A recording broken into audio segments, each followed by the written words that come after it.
the space friends as part of our regular daily atmosphere. And we've been talking about angels. We've been talking about a number of things. One of the things that we haven't talked about, Sheldan, that I'm interested in hearing about is some of the beings that are here now on our planet that are recognized. Sai Baba, Maitreya Buddha, Karuna Mai, Amachi. What's your perceptions or viewpoints from all that? How do they fit into all this picture? Well, you have to remember that this is a spiritual development as well as a physical one. So what you have here with all those beings is that they are part of this process of waking up our spirits and preparing us for the greater process, which is to become fully conscious beings, which is when we can easily and without effort walk in both worlds, the world of spirit as well as the world of the physical. So they're part of this process. That's why we have a spiritual awakening on this planet as well as a great interest in space. And what we're talking about here with what I'm doing is putting those two aspects together and helping people to understand better that these two aspects are actually interrelated to one another. They're not mutually exclusive. They're actually inclusive with one another. And so what we have to really then know and understand and accept is that this is, as I just said, this is a spiritual and a physical awakening. I like to call this the quiet revolution. It's a revolution in spirit. It's a revolution physically. It's a change in who and what we are. It's a process of returning to the basic roots of what we are, which is being a fully conscious being, which, as I just said, is this being that walks in spirit as well as walks in the world of the physical. Because what we are is, to translate it from the Syrian into English, is physical angels. In other words, the angelic aspect of heaven that deals with physicality. And one of the things that we do as physical angels when we become that fully again is to be guardians of the physical world, which is the planets, the stars, etc. And what we do is we choose home worlds to live on and star systems, or as we call them here, solar systems. And our job is to take those solar systems and to maintain them at the fullest capability and to know and understand the spiritual aspects of all of this and to use that to bring it all up, as I said, to its fullest potential. So that's actually what we're doing. We're returning to being physical beings of the light. We're returning to being spiritual beings. And so what this process is about is a change in who we are as a person and who we are as a collective, because you learn that physical beings of this note, fully conscious beings, basically operate on a collective level as well as on an individual level simultaneously. So that's the other aspect that we need to understand, is that what we are becoming are beings that operate in a collective manner as a greater whole, and also that understand that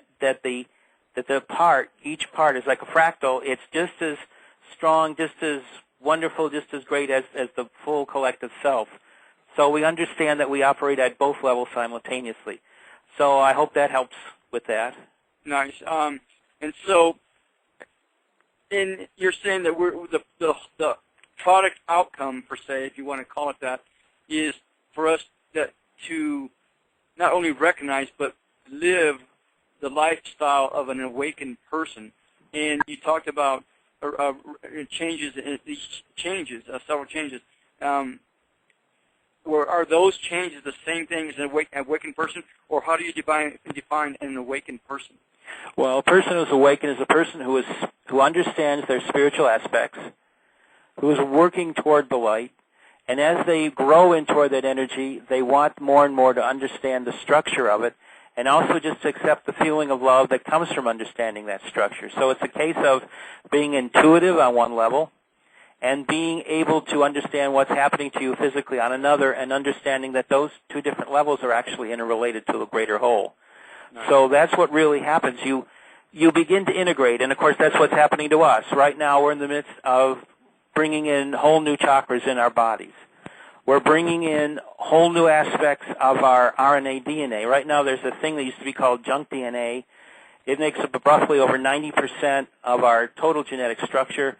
They thought it was inert, and that it was detritus that was left over from previous evolutionary developments that brought us up to where we are right now.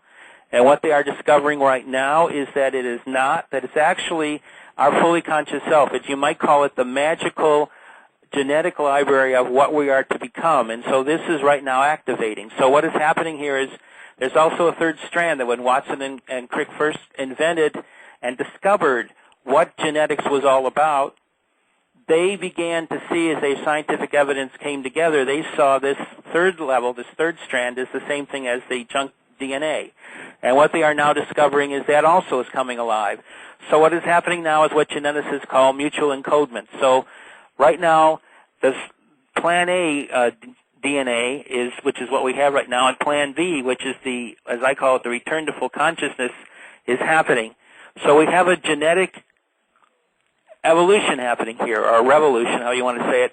The ET genetics, our true origins, are now waking up, and that's leading us toward becoming fully conscious beings. And so we are in the midst of a vast, rapid change from who we were when we were originally born on this planet to what we are about to become. So that's what this is all about. And the midwives for the final aspect of this transformation is basically the Galactic Federation. The contact is about not just learning that we're not alone and getting over the xenophobia that all that implies. It's also about something more important.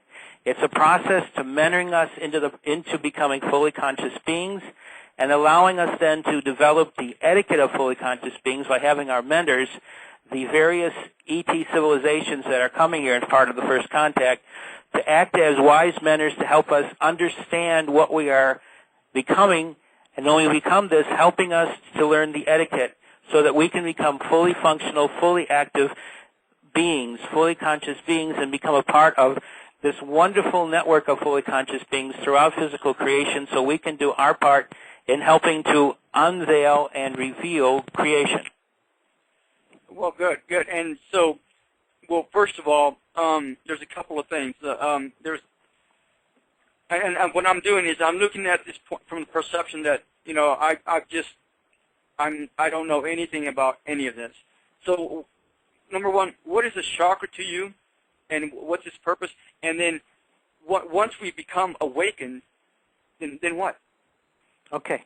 Well, let's look at a chakra. Chakra simply means wheel in Sanskrit.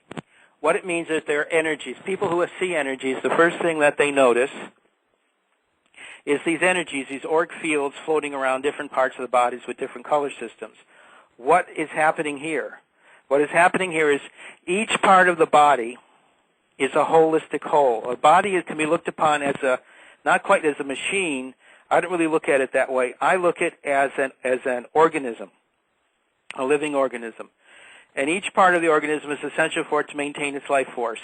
And so what these different chakras do is to help maintain each different aspect of the organism, or our body or our physical self together, this living organism, to allow it to maintain itself. So love and the energy that allows the blood to circulate is the heart chakra. It's giving its love and nourishment to the body, and you can just go through all the different systems and you'll see that all of that goes from survival at the base, which is the basis of survival, or the basis of life, all the way up to the top chakras, which are all about the light coming in and understanding how you relate to heaven, the so-called sentient aspects of the mind. So as you do that and you integrate it, you see then, to become a fully conscious being, certain aspects of these chakras that are not there, that are latent, or certain aspects that are not yet fully functional, but are somewhat functional, but have never really been able to get up to their full potential. Now they can begin, as this genetics comes in and other aspects related to it come in, more light, more energy, more awakening, and the result is that all of this also integrates. So what you're having here is these new chakras are coming in, and as they come in, they then require more and more light energy, which further enacts and encodes the junk DNA, and it then starts encoding even more with our regular genetics. And so what happens is we are being turned into fully conscious beings that are not from this planet, but are here just to act as the official designated spiritual guardians of this planet and this solar system. So that's why we're here. And so we begin to understand, as all this comes around us, this information, we begin to understand that why we are here is not just to be seemingly a physical being with a limited lifespan, We are here to be a physical